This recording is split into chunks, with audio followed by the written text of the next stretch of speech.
সবাইকে জানাই merry Christmas. আমাদের কিন্তু কোনো প্ল্যান ছিল না, হুটহাট করে আমরা বেরিয়ে যাই সব সময়।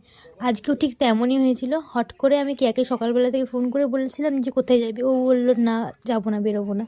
কিন্তু বিকালে প্ল্যান হলো যাই, একটু বেরোনোই যাক। তারপরে আমরা গেলাম চার্চে, আমাদের শ্রীরামপুর চার্চে গেছিলাম। খুব সুন্দর করে সাজিয়েছে, আর ভেতরটাও খুব সুন্দর করে সাজিয়েছে, আর এত ভিড়। আমরা যখন গেছি তখন ঠিক বিকেল 5টা, দেখো তাও তখনই এত ভিড়। তারপর ওখান থেকে বেরিয়ে যাই, গিয়ে আমরা রয়ঘাটে গেলাম, একটু বসলাম, আড্ডা মারলাম।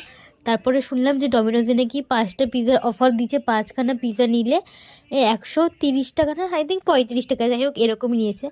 তো আমরা 2 প্যাকেট ওখানে বসে বসে খেলাম, আর 3 প্যাকেট সব 3জন মিলে বাড়িতে নিয়ে চলে এসেছি।